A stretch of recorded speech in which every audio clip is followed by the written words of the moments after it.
I'm back, and we're going to be reacting and giving all information about Return to Moria, the Lord of the Rings new video game coming out in 2023. Under the mountain of Durin's folk,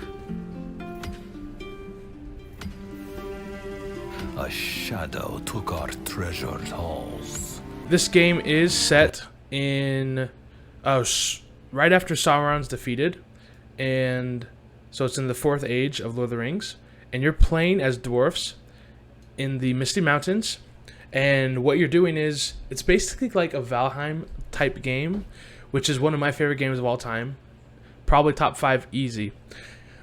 And what you're doing is you're exploring the dungeons, you are mining, you're building swords, you are building armor, you're looting, and there's a mechanic where the more noise you make is when the beasts come from the shadows, so probably orcs, just like in the first Fellowship of the Ring, and then probably a Balrog. I'm hoping the Balrog is going to be like the last boss or something, if there is a last boss. But we'll see here. You can explore with your friends. Multiplayer.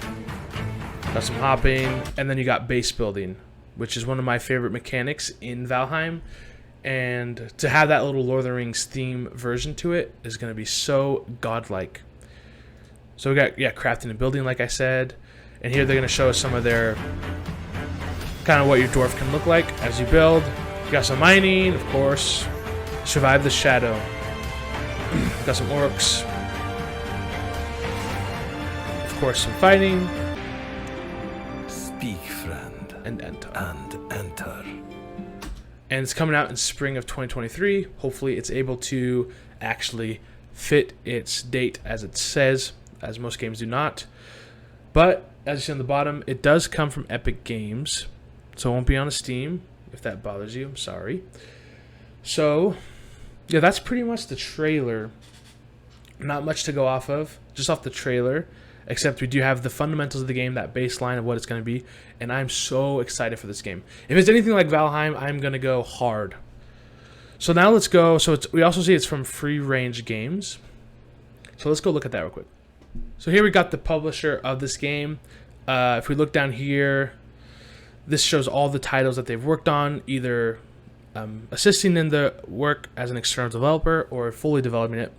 And really the only game I'm familiar with is MVP Football, the VR game. So they've had some work in VR, because we also got VR Sports here. But so yeah, not much to go off of. If you know any of these games, you can kind of get a feel of what they got, but it's not giving me a lot of hope necessarily just by going off of what they've worked on. So while many Lord of the Rings games have similarities, Return to Moria stands out for a couple major reasons. The game's story, for example, isn't set within the bounds of Lord of the Rings story at all. In this game, players take control of customized dwarves in the 4th Age, trying to rebuild Moria after the fall of Sauron, and the overall conclusion of Lord of the Rings. In other words, it takes place outside of the mythos of Middle-earth, which is...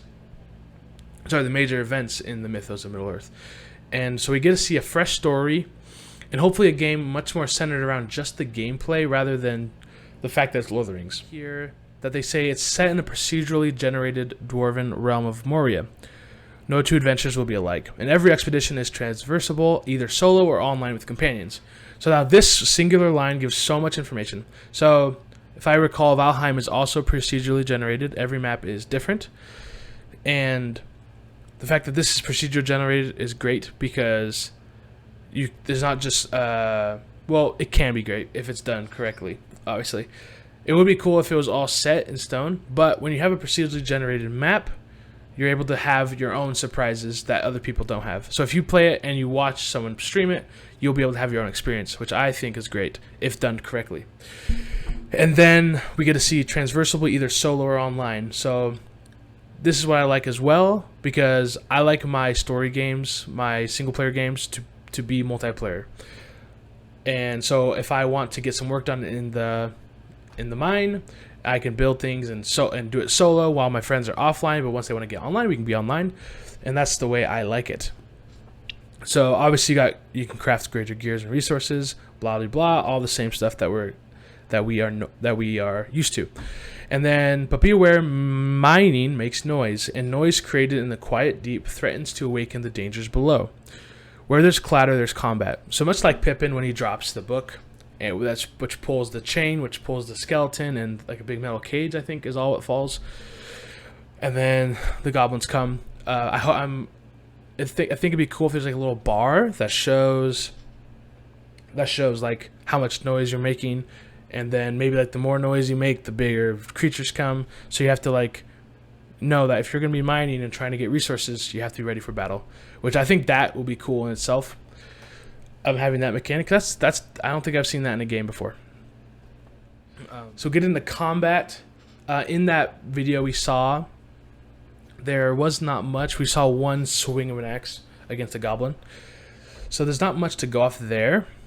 Going back to Valheim, honestly, the combat in Valheim was a positive for me. I enjoyed the countering, but it is very basic. So for this game, I'm not expecting a great combat system, but as long as it's serviceable, like Valheim, where it's good enough, you could have fun. You would have counter, and there's a few mechanics that make it fun. I think it'll be great. All right, thank you for watching. Please like and subscribe if you like the content, and let me know if you're going to be getting this game, as I will be getting it for sure in spring of 2023. Don't forget. And thanks for watching. Have a good day. Bless you.